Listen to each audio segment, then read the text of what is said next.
Buenas tardes y antes de nada, en nombre de la Federación Española de Diabetes, muchísimas gracias a todas las personas que se han sumado y que nos están siguiendo y nos van a seguir durante los próximos 60 minutos durante el desarrollo de este webinar en el que pues presentamos de manera oficial, por decirlo de alguna manera, ¿no? Y a través de este formato lo que es la campaña que lanzamos desde la propia Federación titulada Prescribe asociacionismo en diabetes. Es una campaña en la que contamos con múltiples colaboradores de sociedades científicas e empresas farmacéuticas a las que les agradecemos también el apoyo y compartimos también en el chat pues el apartado web en el cual aparece un poco el resumen en qué consiste la iniciativa para que, aunque nosotros a lo largo de estos minutos vayamos a desarrollarlo, pues se pueda encontrar la gente que nos está siguiendo más información. Como no podía ser de otra manera, contamos con tres protagonistas, con tres pues personas que nos van a acompañar y que van a hablar sobre esta iniciativa, esta campaña, expertos en el área de diabetes y que voy a pasar pues a presentar. Está con nosotros el doctor Fernando Gómez Peralta, él es coordinador del área de diabetes de la Sociedad Española de Endocrinología y Nutrición. Bienvenido y muchísimas gracias por estar de nuevo con nosotros en este webinar, Fernando. Buenas tardes, muchas gracias, Mercedes. Gracias a vosotros. Magnífico. También está con nosotros Tamara Peiró, ¿vale? Ella es coordinadora del Departamento de Nodofarma, de Asistencial del Consejo General de Colegios Oficiales de Farmacéuticos. Igualmente bienvenida y muchísimas gracias por estar con nosotros, Tamara. Buenas tardes, muchas gracias a ti, Mercedes, y a todos los que estáis ahí escuchándonos, sobre todo por realizar este tipo de iniciativas y contar con el Consejo General de Farmacéuticos para colaborar en ellas.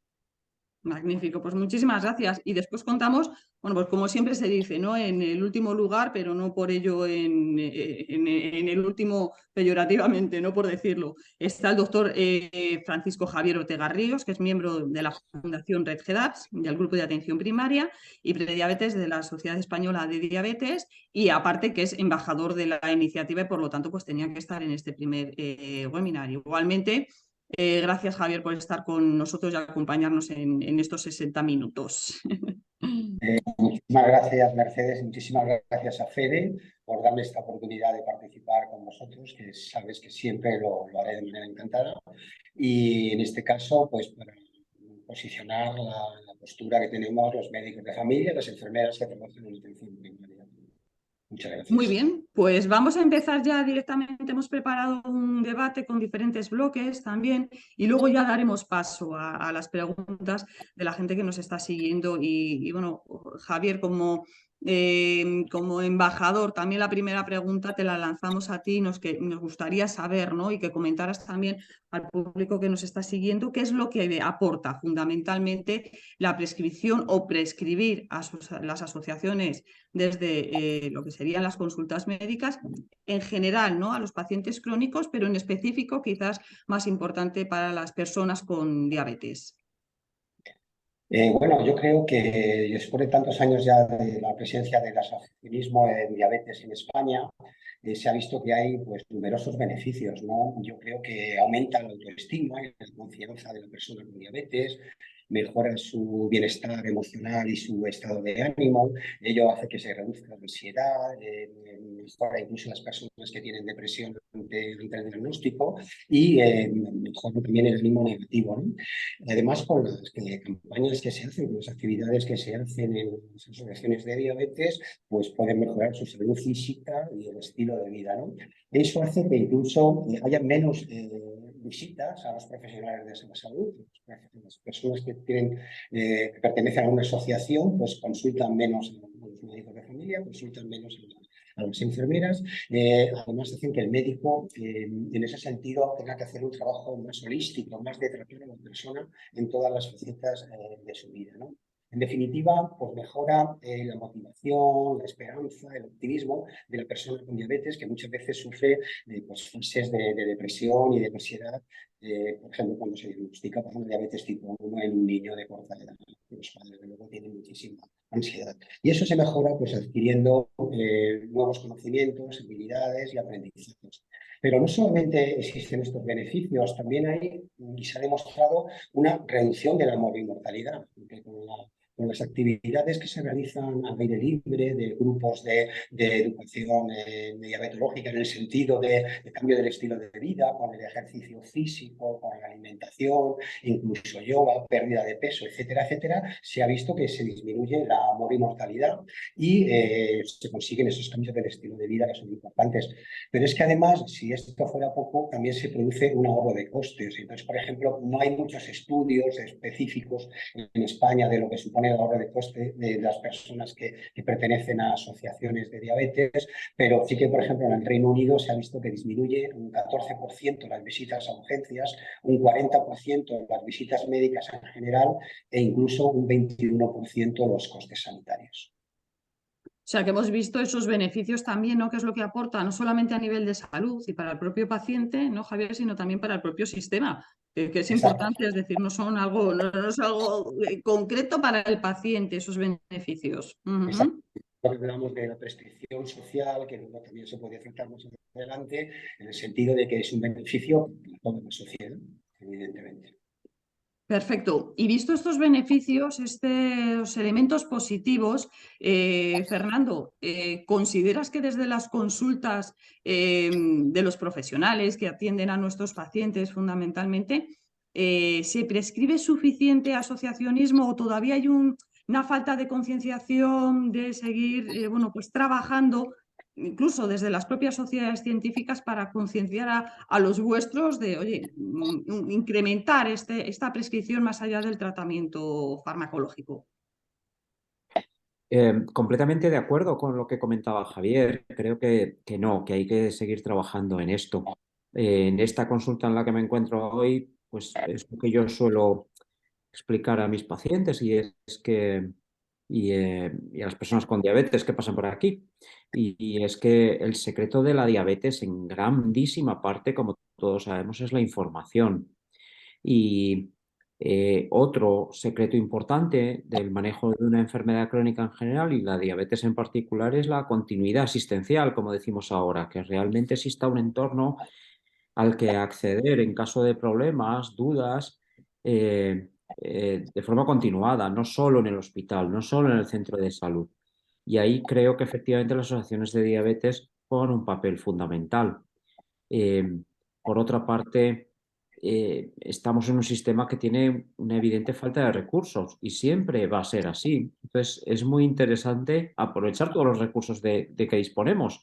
No intentar solucionarlo todo en nuestra consulta del hospital, todo en nuestra consulta del centro de salud, sino intentar implicar a todas las personas. En el caso de los niños, muchas veces es el colegio también, pero en el caso de todas las personas con diabetes pueden, sin duda, participar. Y creo que estarás de acuerdo, Mercedes, en que no solo recibiendo, sino aportando a las asociaciones, sino o sea, haciendo una participación activa en todas esas acciones. Y por nuestra parte, los profesionales, pues sin duda, tenemos que seguir mejorando en entender que debemos recomendar a las personas con diabetes que utilicen ese recurso que puede ser, y a mí por lo menos me parece que es importantísimo, igual que lo recomiendo para los demás, que nosotros personalmente, los profesionales, nos impliquemos en las actividades de la asociación. Todo esto es muy importante porque además el que me preguntabas también por las sociedades científicas, que de alguna manera represento yo hoy aquí, en el caso de la Sociedad Española de Endocrino y Nutrición, pues nos da mucha fuerza el ir de la mano, en este caso vuestra de FEDE, de las asociaciones de diabetes. En nuestro mundo, entre comillas, científico y profesional, cada vez entendemos que es muy importante contar con lo que llamamos los PROMs, las impresiones de los pacientes en investigación. Cada vez entendemos que es más importante vincular a las personas con diabetes en la generación y en la gestión de los protocolos asistenciales y, desde luego, el que las sociedades científicas vayan acompañadas de las sociedades de pacientes, de personas afectadas, te da muchísima fuerza en todas las actividades y, sobre todo, en respaldarte de cara a la administración. Estamos en una época en que estamos viendo que el acceso a fármacos, tecnologías, procesos en diabetes se está limitando mucho en los últimos años.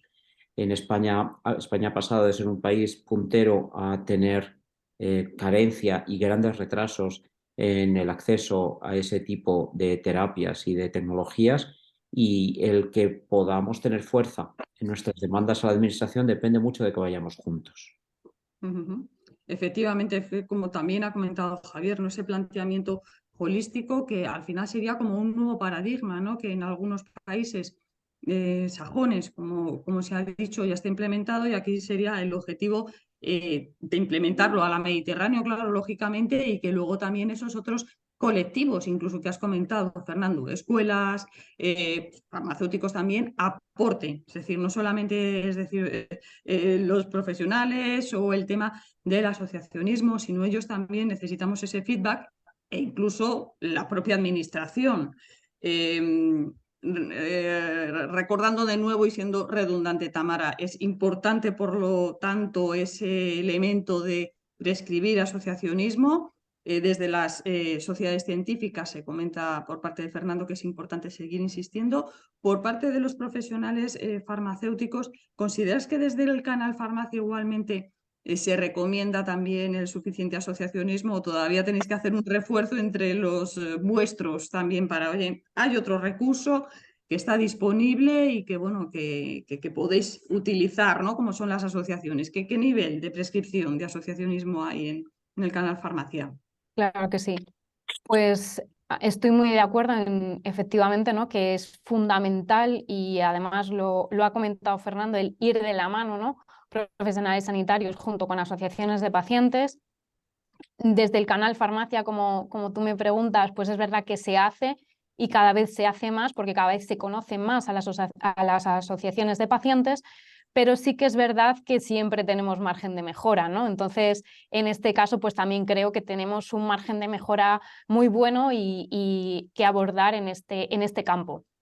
Porque al final no todos los profesionales, y en el caso de la farmacia, pues no todos los farmacéuticos estamos habituados a prescribir ese asociacionismo, ¿no? Al final, pues muchas veces en tu día a día tienes muy rutinizado el hecho de decir, bueno, pues estoy trabajando con un paciente diabético, le voy a preguntar qué tal le va con el uso de los medicamentos, le voy a preguntar qué tal lleva el control de la enfermedad, pero se nos olvida muchas veces preguntar por los recursos que tienen a su disposición y sobre todo informar de esos recursos. Y para mí el recurso fundamental es que conozcan las asociaciones de pacientes, ¿no? Y muchas veces cuando hacemos alguna iniciativa en la que queremos tomar parte de toda esta prescripción de asociacionismo y ver entre los nuestros también que conocen y que conocen los pacientes, pues a veces nos damos cuenta de que efectivamente no se sabe tanto. Y de hecho, bueno, pues hemos hecho hace poquito, y quería mencionarlo porque me resulta muy, muy llamativo y muy curioso, y sobre todo por ponerlo de manifiesto y ver que tenemos que hacer más en este sentido, ¿no? Y es que hace poquito tiempo hemos estado trabajando en un estudio que presentamos justo el mes pasado, y de hecho, pues uno de las asociaciones de pacientes fue trabajar con vosotros, con Fede, en un campo en el que queríamos poner al paciente en el que nos dijera las necesidades que tienen a lo largo de la ruta asistencial del paciente, porque muchas veces vemos que los profesionales sanitarios pensamos mucho por el paciente, pero no le escuchamos y a lo mejor estamos pensando que necesita una cosa y a lo mejor lo que necesita es otra, ¿no?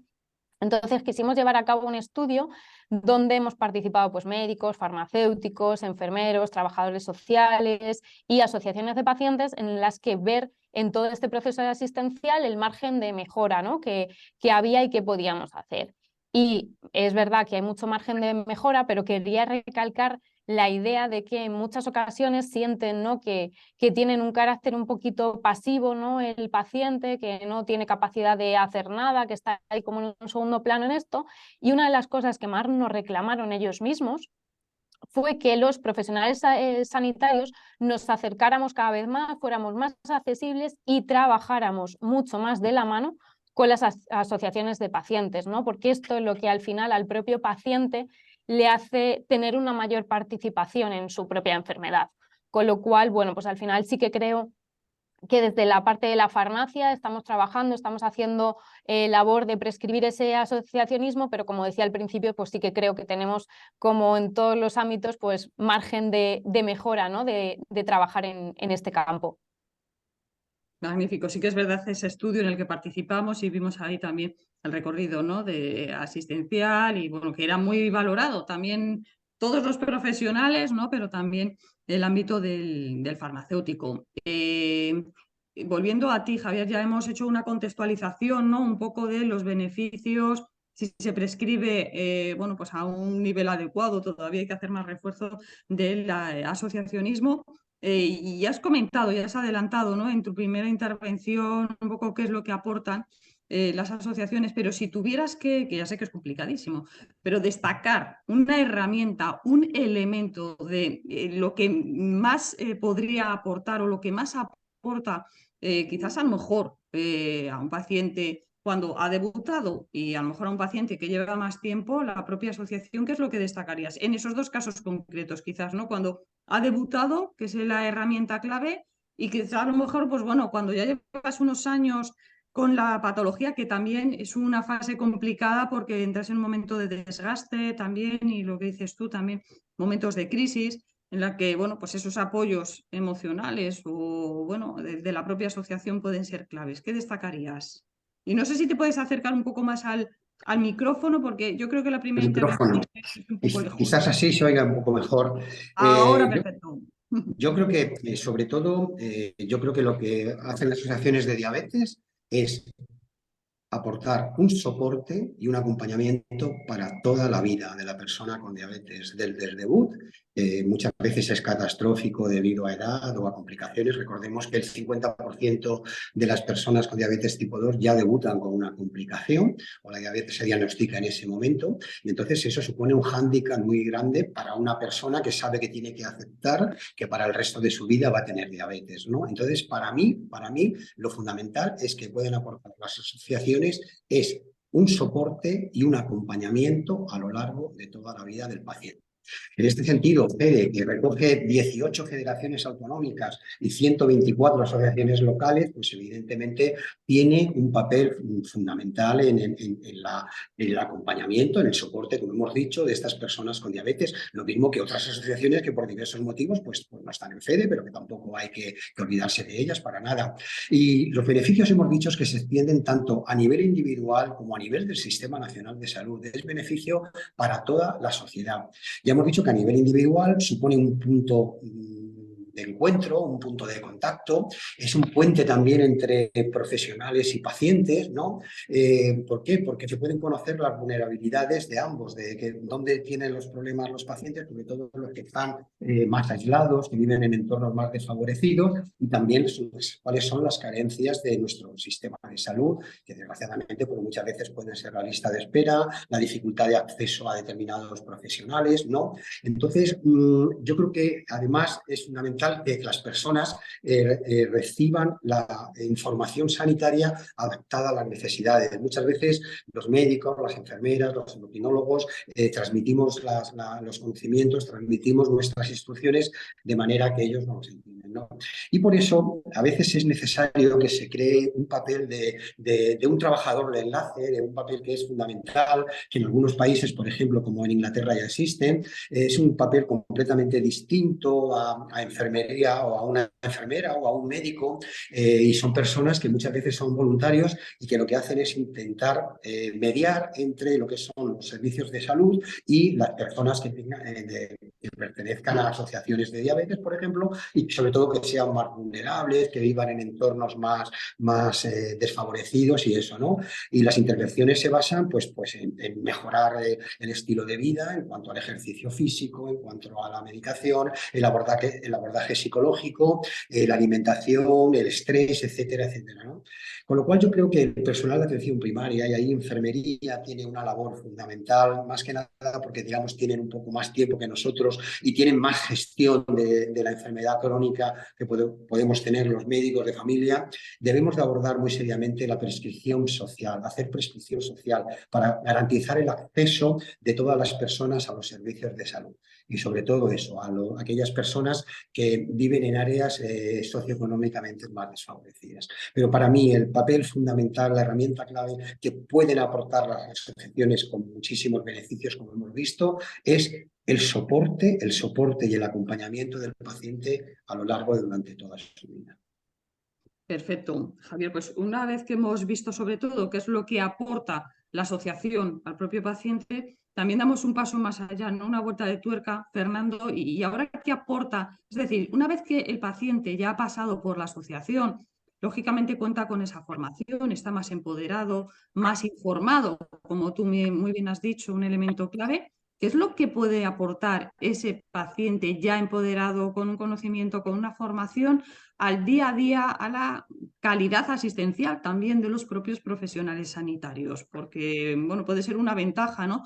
Que venga un paciente quizás más formado que otro que de base, pues, de diabetes sabe, pues, poco o nada. ¿Qué es lo que os puede aportar a vosotros también? Muchísimo, Mercedes. Por muy empáticos que pretendamos ser los profesionales, este entorno, esta bata, la relación siempre puede estar condicionada por que sea eso, una relación más profesional, mientras que una persona que comparte tus sensaciones y en este caso la diabetes, siempre va a poder tener una cercanía, que es lo que creo que hay que explotar en esa figura que tú estás describiendo. Casi todas las comunidades autónomas tienen algún programa de este tipo. En nuestro caso, en Castilla y León, pues hay el programa de paciente experto, de paciente activo. Ese tipo de herramienta de educación terapéutica puede ser muy, muy útil. Yo recomendaría a las personas que efectivamente tienen esa formación y esa capacidad de relación, de empatía, de pedagógica incluso, pues que participen en esas actividades y que se vinculen también a la asociación, esos programas de paciente experto, de paciente activo. En esos programas sí que me gustaría señalar que es muy importante que haya un cierto, bueno, una cierta certificación o evaluación objetiva de que realmente esa persona tiene unos conocimientos actualizados y que realmente tiene también capacidades personales de relación con otras personas con diabetes.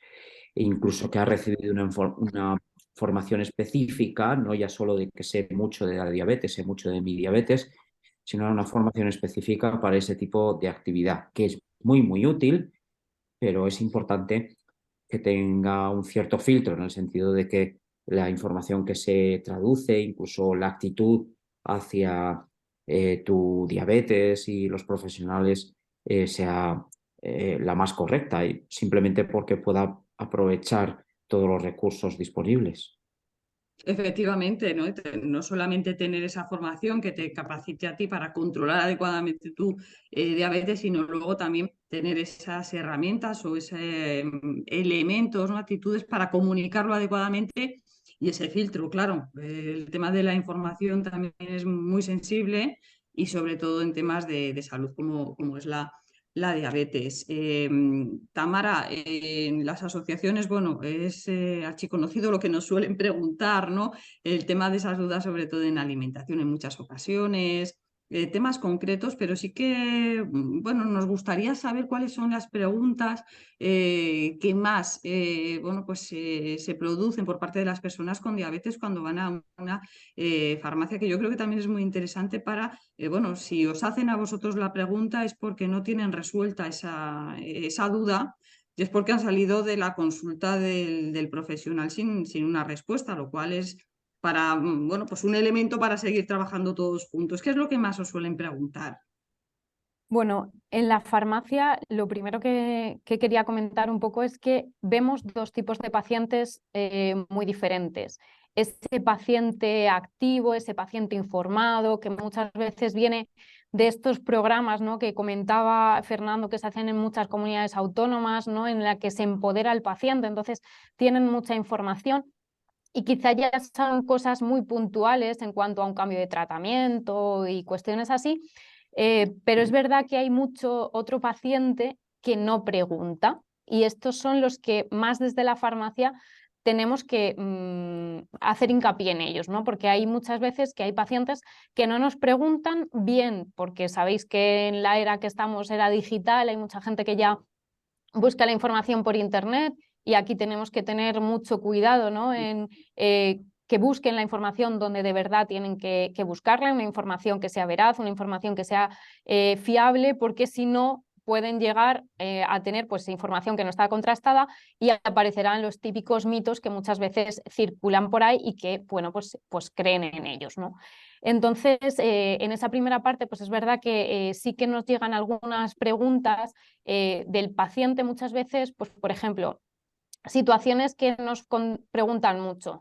Un paciente que tiene antecedentes familiares, ¿no?, de diabetes, pues sí que nos preguntan muchas veces qué probabilidad tienen ellos de que les ocurra, ¿no? Pues hay que hacer muchas veces esa diferenciación en saber qué diabetes tiene su familiar, ¿no? Si es una diabetes tipo 1, si es una diabetes tipo 2, e incidir en esas diferencias, porque no es lo mismo, ¿no?, la probabilidad que se tiene en una diabetes tipo 2, que está más condicionada con factores del estilo de vida, de dieta, pues, bueno, pues tiene un componente que ahí depende de la propia persona y en el caso de la diabetes tipo 1, pues en este caso sí que hay una probabilidad un poquito más elevada de poder tener una herencia, y también va a depender si solo es un pariente cercano o los dos padres, por ejemplo, en un niño, pues muchas veces, pues bueno, pues sí que les puede llegar a angustiar a los padres de decir, jolín, los dos somos diabéticos, ¿en nuestro niño va a ser diabético?, ¿no? Pues son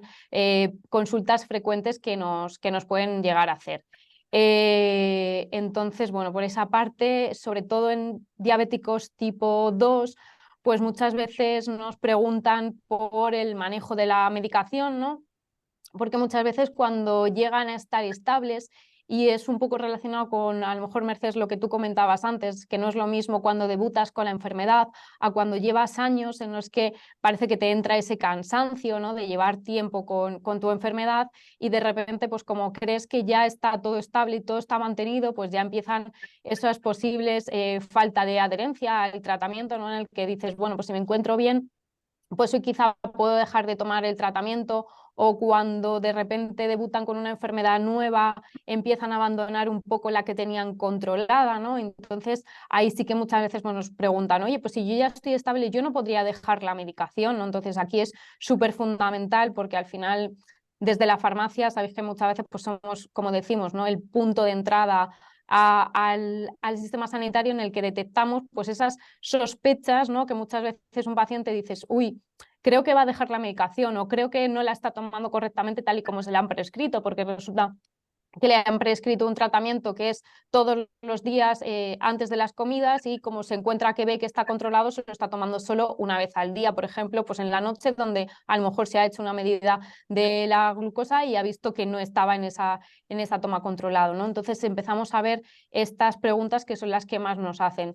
O la típica de me han prescrito este tratamiento por la mañana, pero yo no me lo puedo tomar por la noche porque es cuando me acuerdo, cuando estoy en casa, ¿no? Entonces, pues ahí, por ejemplo, pues tenemos que incidir mucho, ¿no?, en la información que dar al paciente, porque ya no es que muchas veces podamos pensar, o como comentabas, a lo mejor salen de la consulta sin esa información. No, seguramente no, y no creo que sea por eso, sino que muchas veces pues a lo mejor les hemos dado la información, o les han dado la información en la consulta del médico, incluso la enfermera luego ha reforzado lo mismo, pero con el paso del tiempo pues parece que se olvidan, ¿no?, en algunos casos, de la información que les hemos dado, ¿no? Entonces pues ahí igual incidimos mucho en el que hay tratamientos que se han prescrito a una hora concreta, porque es lo que necesita el fármaco para hacer efecto en el cuerpo, ¿no?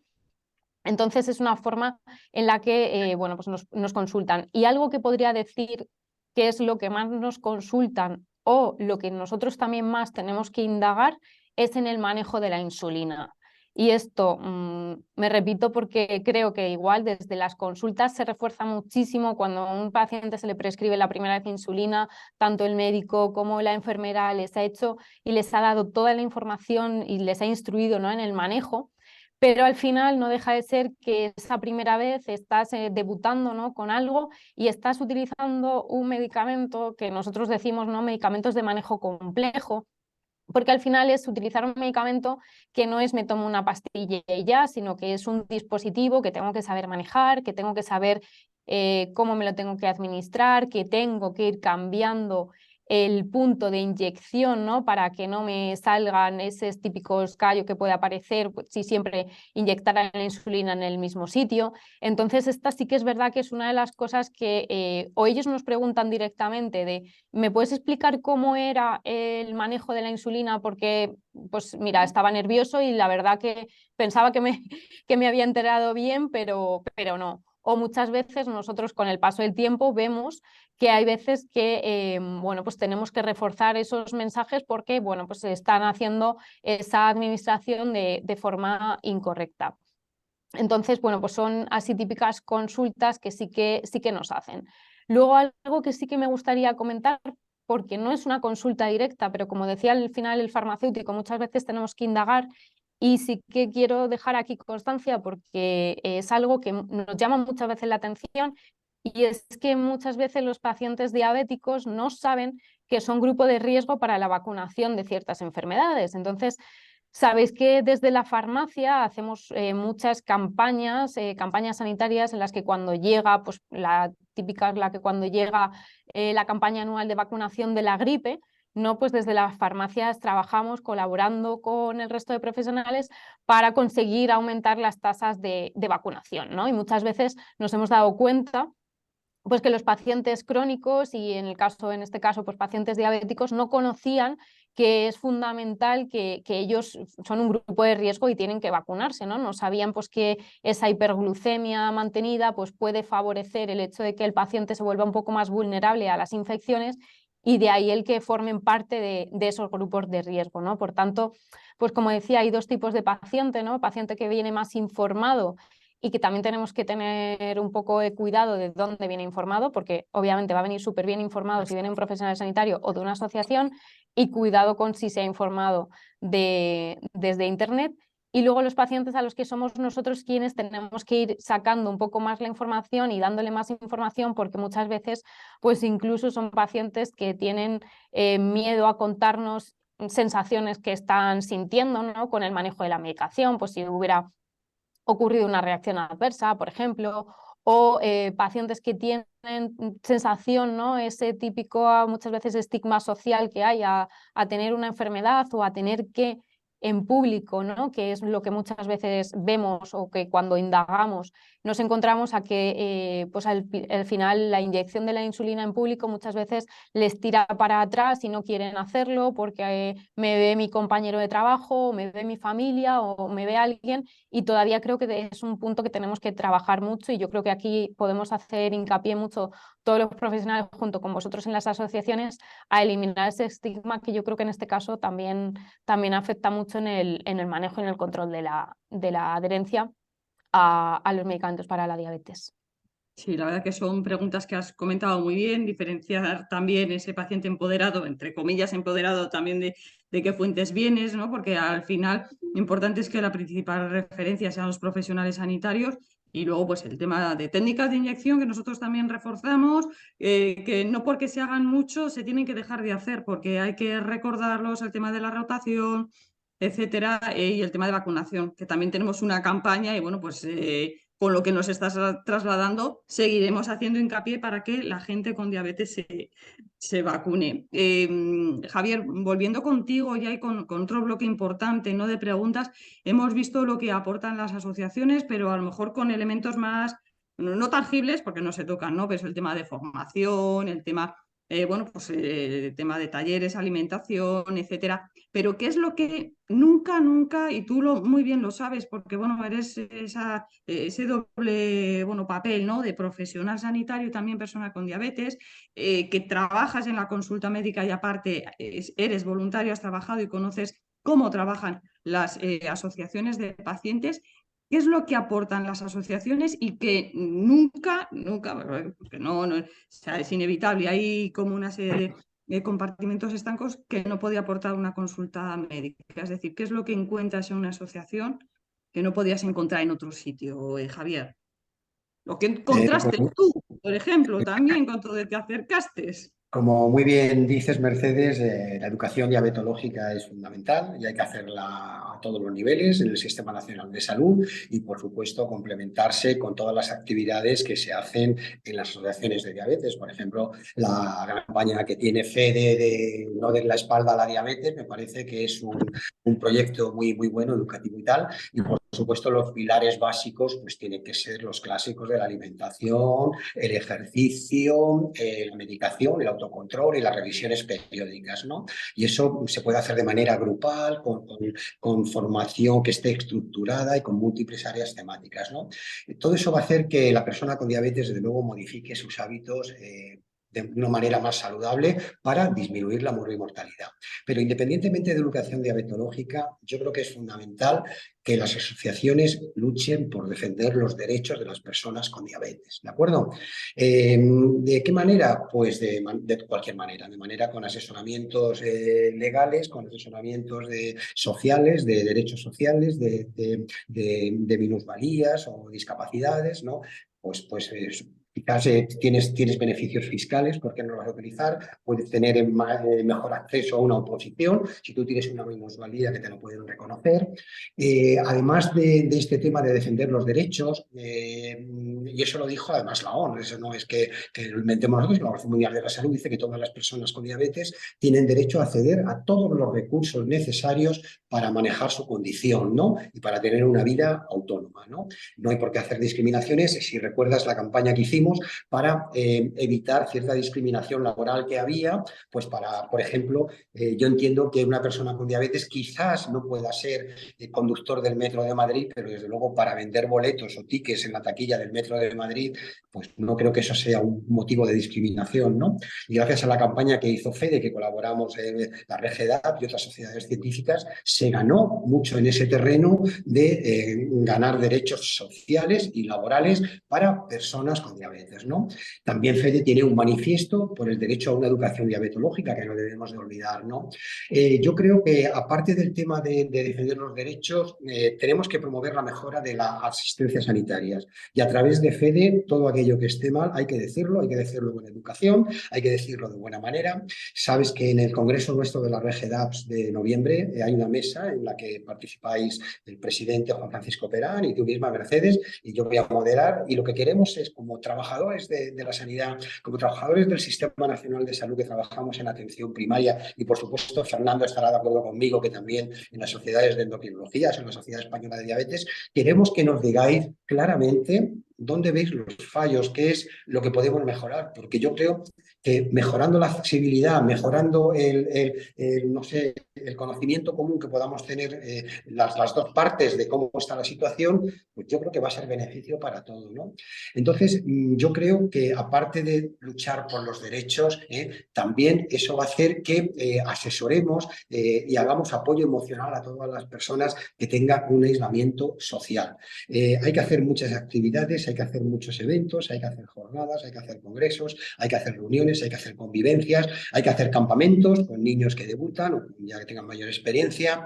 Tú sabes que cuando más me involucré fue haciendo caminos de Santiago con 100 personas con diabetes y también eso es una experiencia tremenda, caminar con ellos y bueno, llegar, porque al final lo que te decían es eso, es lo mismo que hacían en los campamentos con los niños con diabetes, que me decían los padres, mira Javier, los únicos 15 días de vacaciones que yo tengo al año son cuando el niño está aquí con diabetes, ¿no? Y en los campamentos te decían eso, te daban las gracias, luchabas muchísimo y en las convivencias también y por supuesto en el Camino de Santiago, después de estar una semana caminando 28 o 30 kilómetros con personas de toda índole, con diabetes tipo 1, con diabetes tipo 2, con múltiples tratamientos, al final lo que te decían es lo que dice la célebre oración del peregrino, ¿no? Y me decían, lo que quieren de nosotros, las personas con diabetes, de los servicios sanitarios, de los médicos y enfermeras y endocrinólogos que trabajamos en el sistema de salud, que es eso, la oración del peregrino que dice, no camines delante de mí porque quizás no pueda seguirte, no camines detrás de mí porque quizás yo no conozca el camino, camina a mi lado y sé mi amigo. Y hay que diferenciar lo que es la relación profesional médico-paciente o farmacéutico-paciente o enfermera-paciente y no llegar a una relación de amistad, porque muchas veces sufriremos también mucho cuando las cosas no van bien, porque imponderablemente, sin saber por qué, aunque uno haga todas las cosas bien, puede haber complicaciones, pero sí que tiene que ser una relación, desde luego, muy afectiva y cordial para que las cosas vayan bien. Perfecto. Has hecho un recorrido muy potente de qué cosas, ¿no?, también se llevan a cabo desde las asociaciones, ese Camino de Santiago. Bueno, también lo que hacéis vosotros, ¿no? Ese congreso que en breve, en noviembre, vais a lanzar y que te agradecemos también. Aprovecho para, bueno, pues para decirte que también la voz del paciente puede estar presente y es de agradecer, porque las sociedades científicas cada vez más, si no siempre ya, cuentan con, bueno, pues como, con esos estudios que ha comentado Tamara, ¿no?, con la voz del paciente. Fernando, también ya por ahondar un poco más, ¿qué se lleva a cabo, bueno, fundamentalmente dentro de la Sociedad Española de Endocrinología, que es en la que está representando hoy en este webinar? ¿Qué es lo que se está haciendo? ¿Qué iniciativas se hacen? ¿O qué es lo que se podría hacer? Y bueno, pues todavía no, por diferentes motivos, a lo mejor no se ha podido llevar a cabo para incrementar, o para que sí que es verdad, ya como sociedades científicas, no como los propios profesionales, se puede incrementar ese asociacionismo. ¿Qué acciones, quizás congresos, como ha lanzado también Javier, y dar la voz al paciente? ¿Qué es lo que podrías destacar como, bueno, pues como un colectivo potente que podéis manejar también esto? Bueno, yo creo que como primera cuestión es de actitud, y yo creo que sinceramente en los últimos años esa es la actitud de disponibilidad de la sociedad a, tanto a proponeros y teneros en cuenta desde el principio cuando iniciamos nuevos proyectos formativos o de sensibilización, y desde luego disponibilidad también para participar en todos aquellos en los que nos proponéis, como el caso del día de hoy. Otra cuestión importante que también llevamos mucho tiempo y que comentabas tú también antes es vuestra presencia claramente identificada en nuestros congresos científicos, y eso yo creo que implica muchas cosas, y también el que vengáis, el que vayamos de la mano a la hora de recurrir a la administración. Eso creo que nos refuerza mucho a todos. Y una cuestión que me parece importante para el futuro, y ya dejo aquí como recomendación general, es que podamos visualizarnos juntos en el mundo digital. Ya sabemos que ahora vivimos en dos realidades, la realidad física, y todos estamos continuamente, unos más que otros, que algunos tenéis mucha más participación que yo en redes sociales, por ejemplo, pero todos al final vivimos en este mundo digital, por ejemplo, hoy con esta actividad. Y sería muy, muy importante que cerráramos círculos y creásemos lo que ahora llaman entornos 360 grados. Hoy está Tamara, con farmacéuticos hemos comentado algunos proyectos, nosotros también hemos hecho algún proyecto muy bonito con farmacéuticos comunitarios sobre educación terapéutica y detección, por ejemplo, de hipoglucemia reconocida o de falta de adherencia al tratamiento, como ella misma comentaba. Todas esas actividades que podamos vincularnos todos pero a través del mundo digital, que al final tiene, como sabemos todos, muchísimo poder y muchísimo impacto. Perfecto, pues tomamos nota también de esa herramienta también muy importante disponible, que también hay que saber utilizar y explotar de manera positiva. Fernando y Tamara, también desde las sociedades científicas ya hemos visto esas recomendaciones que nos ha trasladado Fernando, que se puede hacer para potenciarlo, y qué se puede hacer también por parte de los farmacéuticos, por parte de este colectivo a que representas, para acercar a los pacientes no asociados a las entidades de pacientes. Pues por nuestra parte, por parte del Consejo General, pues sí que realizamos cada vez más, ¿no?, como decía antes, pues diferentes iniciativas, ya no solo para acercar al paciente no asociado a las asociaciones, sino también para acercar al farmacéutico a las asociaciones de pacientes, ¿no?, que cada vez lo conozcan más, para generar eso, ¿no?, que lo primero que hablábamos, que era cómo aumentar y cómo si creía que era suficiente con la prescripción de asociacionismo que hacíamos ahora. Por tanto, pues hacemos iniciativas en las que cada vez más intentemos aunar a los dos, a farmacéuticos, a pacientes y a otros profesionales sanitarios. Realmente la iniciativa que yo creo que en este caso desde el Consejo General de Farmacéuticos más relevancia tiene en el ámbito de los pacientes es una iniciativa que pusimos en marcha durante la pandemia que se denomina Escuela con Pacientes. No es ni escuela de pacientes ni escuela para pacientes, es escuela con pacientes. Y esto tenía un significado y era trabajar de la mano para darle voz a los pacientes en todo el abordaje de la patología, ¿no? Y lo que queríamos era hacer crecer, ¿no?, la figura que comentaban también los compañeros, esa figura de un paciente más activo, cada vez más empoderado y cada vez más corresponsable, ¿no?, con la gestión de su propia enfermedad. Como decía, esta iniciativa la pusimos en marcha durante la pandemia porque, claro, había llegado un momento en el que teníamos todos dudas y los profesionales teníamos dudas, pues los pacientes tenían más dudas. Y nos llamó mucho la atención que directamente nos escribían a nosotros aquí al Consejo General a preguntarnos muchas dudas, ya no solo relacionadas con lo que estaba ocurriendo, ¿no?, con la pandemia, sino pues muchas dudas relacionadas con sus tratamientos, con el problema de salud que tenían, porque en muchos casos pues, no estaban bajando a las farmacias por miedo al contagio, ¿no? Y entonces lo primero pues, fue desde el Consejo decir, vamos a juntarnos con las asociaciones de pacientes, vamos a preguntarles qué está ocurriendo, cómo les está afectando la pandemia y vamos a ofrecerles pues, posibles soluciones. Entonces es verdad que lo primero y la base de todo fue elaborar como un documento, ¿no?, que fuera un documento que hablara del abordaje integral al paciente y qué podíamos hacer desde la farmacia.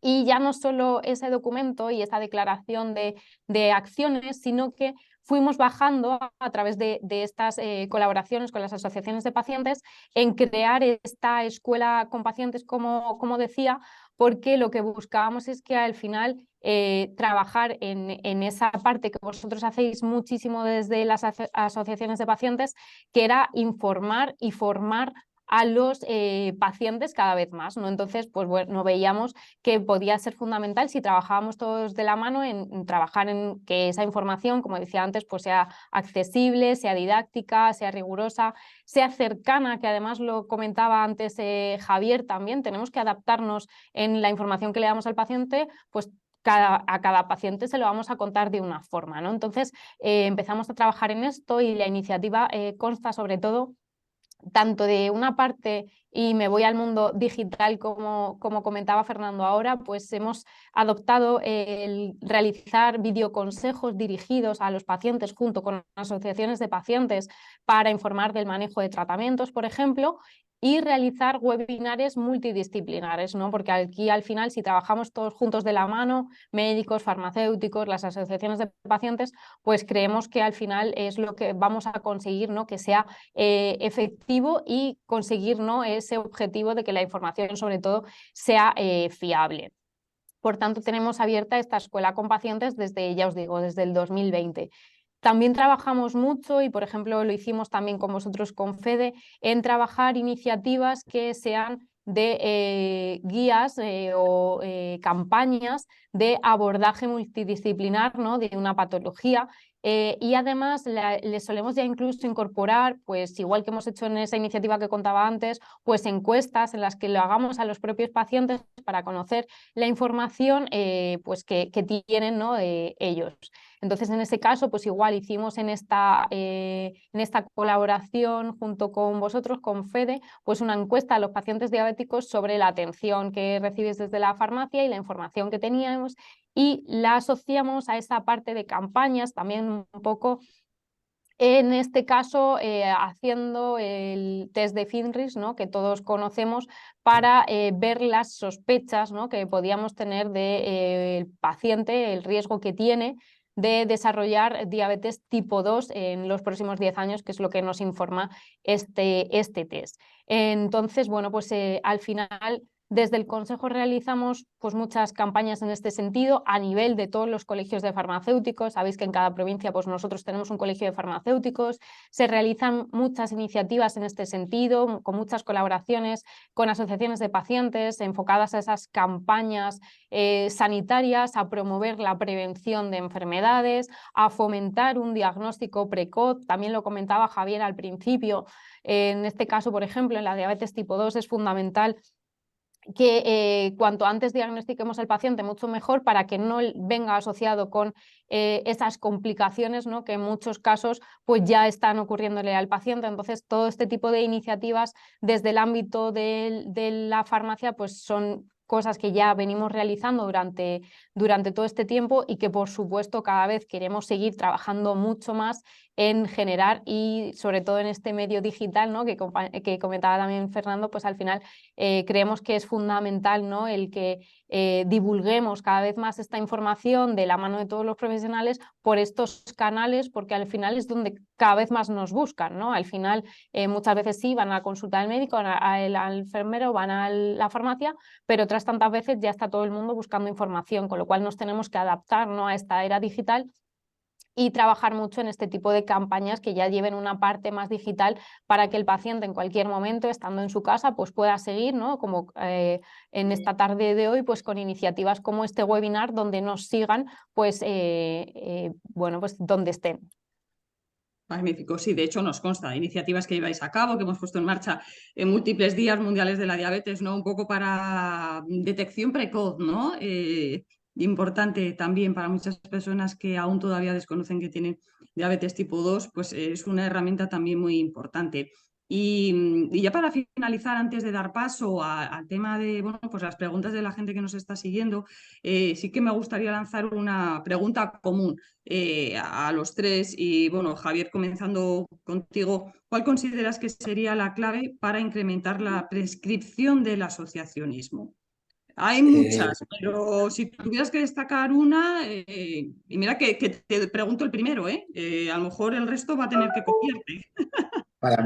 Para mí lo fundamental es el contacto, la coordinación adecuada entre los sistemas de salud, tanto el nivel asistencial de atención primaria como el nivel de atención especializada, de la información de que existen asociaciones de pacientes crónicos, en este caso asociaciones de personas con diabetes, que hacen una labor ingente, hacen una labor maravillosa, y sobre todo difundirlo pues, a nivel local, con contactos entre directivos de una asociación con centros de salud, con responsables de enfermería, con coordinadores de equipo, y también, por supuesto, lo que es la herramienta digital, todo lo que se puede hacer en redes sociales, que hacéis una labor maravillosa y muy grande, desde luego, y luego también pues, a nivel de prensa local, de radio, etcétera, etcétera. Sobre todo es una coordinación adecuada, una coordinación para que la comunicación sea efectiva, y luego pues, que haya una retroalimentación positiva, que lo que esté mal vamos a mejorarlo a todos los niveles. Perfecto, pues nos quedamos con esa coordinación entre todos los agentes y difusión y evaluación, ¿no? Para corregir probablemente a lo mejor elementos que haya que mejorar. Fernando, por tu parte, si pudieras o tuvieras que destacar un elemento, ¿cuál consideras que sería la clave de los muchos que hay? Para mí la clave es la cercanía, la posibilidad de entenderte entre iguales, en recibir información y sobre todo apoyo anímico de alguien que comparte tus mismas necesidades, miedos, dudas, y esta es la parte más importante y que nosotros no vamos a poder sustituir casi nunca. Claro, esa cercanía, esa empatía, ¿no? Magnífico. Pues ese elemento importante para incrementar ese asociacionismo. Y Tamara, por tu parte, ya la última, pero bueno, seguro que hay algún elemento que no se haya mencionado que puedas sacar ahora mismo a colación. Sí, es verdad que ya me han mencionado muchos, ¿no? Esa coordinación, esa comunicación. Yo creo que la formación, ¿no? El colaborar todos conjuntamente, quizá por destacar una que no se ha mencionado, la formación, el hacer formación entre todos, ¿no? El generar redes de trabajo, pues con iniciativas como las que estamos comentando entre todos, que nos ayuden, ¿no? a mejorar esta coordinación y colaboración entre todos, y que al final todos podemos sumar nuestro granito de arena, ¿no? Porque al final estamos hablando de que todos al final desde nuestra farmacia, desde nuestro centro de salud, en nuestra consulta, pues al final todos podemos hacer porque cada vez más se conozcan estas asociaciones de pacientes, ¿no? Y tener por nosotros mismos un listado de las asociaciones que hay pues en el pueblo en el que trabajemos, en la ciudad en la que trabajemos, porque eso hace que si yo le informo ya a mi paciente de, oye, esta es la asociación de pacientes que hay en nuestra comunidad autónoma de diabetes, pues ya le estoy dando yo la información, ¿no? No tengo que hacer ni que él la tenga que buscar, ¿no? Se la facilito porque es una forma mucho más sencilla de decir, oye, ves allí, porque como estamos comentando, pues al final el trabajar entre iguales, el que entre iguales pues se hable la información, porque nosotros por mucho que adaptemos el lenguaje, como venimos diciendo, todo eso, pues al final vuestro papel es fundamental y si ya fomentamos eso, ¿no? Dárselo, pues al final creo que va a ser pues algo muy positivo que haga que cada vez más se prescriba este asociacionismo y que los pacientes lo conozcan cada vez más. Perfecto, pues esa formación y esa red y esa conexión entre todos los agentes. Entramos ya en los últimos 5 minutos, pero sí que es verdad que al menos una pregunta para cada uno de los ponentes sí que hay tiempo. Y una que nos ha llegado previamente, Javier, y que has comentado antes, ¿no? ¿Hay una diferencia en el acceso a las asociaciones en función de si se vive en un ámbito rural que si se vive en una ciudad? ¿Hay diferencias? ¿Hay de cierta manera, limitaciones, quizás a lo mejor, cómo lo puede sufrir el paciente, claro? Sí, yo concretamente yo trabajo en el medio rural, en la provincia de Zamora, antes trabajaba en el medio urbano y sí que se nota de distinta accesibilidad cuando estás en la ciudad, que tienes mucha más probabilidad y posibilidad de tener unos recursos más cercanos, de poder acercarte a la asociación más a menudo, no sé, de poder acceder a mayores actividades como son convivencia, charlas y tal, que en el medio rural, sobre todo pues en provincias que tienen la España vaciada, que siempre estamos hablando, como es en Castilla y León, con muchísimas poblaciones muy pequeñitas de habitantes, muy dispersas y que es bastante más difícil. Entonces, desde nuestra consulta siempre pues, intentamos que la gente participe en el asociacionismo y queremos prescribir el asociacionismo, pero evidentemente cuanto más lejos está de tu asociación, pues es más difícil que la gente acepte integrarse en una de ellas. Perfecto. Otra pregunta también que nos llega, Tamara, es el tema del COVID, que has comentado también. En relación a, ¿consideras que bueno, la situación o la pandemia o la crisis del COVID-19 visteis reforzado vuestro papel como agente sanitario, sobre todo con pacientes crónicos? Y si ahí detectasteis pacientes que estaban o no formados porque no estaban asociados y detectasteis a los que sí que estaban más formados porque estaban empoderados a través de las asociaciones de pacientes. Sí, pues como comentas, Mercedes, yo creo que sí, que en nuestro caso desde la farmacia, pues sí que la pandemia de COVID nos ha hecho reforzar el papel, ¿no? Y muchas veces pues hemos llegado incluso a poder realizar iniciativas que hasta entonces no hemos podido hacer, como puedan ser el acercamiento de tratamientos hospitalarios que los hemos llegado a dispensar desde la farmacia comunitaria para evitar que el paciente tuviera que ir a un hospital, ¿no? Y evitara pues tanto el trayecto, ¿no? Que muchas veces pues incluso lo que estaba comentando Javier, en el medio rural hay pacientes que están a 1 hora, 2 horas del hospital de referencia que tienen. Entonces, pues imaginemos esa situación durante la pandemia, pues sí que se vio muy reforzado el papel de la farmacia comunitaria, ¿no? Pues en la dispensación de estos tratamientos hospitalarios, por ejemplo. Y también vimos, como me consultas, pues sí que es verdad que vimos diferencias y en eso que nos llamó la atención, ¿no? Que a nosotros nos consultaran directamente por dudas que tenían los pacientes, pues efectivamente se ve la diferencia en cuanto a ese paciente que viene informado, ¿no? y que ya las dudas que tienen pues son otro tipo de dudas como más exactas, por decirlo de alguna forma, de un paciente que viene totalmente desinformado o mal informado, como recalco, porque es que al final creo que es fundamental también hablar de eso, ¿no? De esa desinformación por culpa de la búsqueda en lugares en los que no es correcto. Gracias, Tamara. Y de hecho, la última pregunta, Fernando, es en relación también a lo que has comentado de la información que es clave, que ha comentado Tamara. Y esta persona pregunta qué recomendaciones áreas más allá del profesional de referencia, fuentes de información serían claves a las que los pacientes, más allá de las asociaciones y sociedades científicas, por supuesto, deberían recurrir o a las que no deberían recurrir.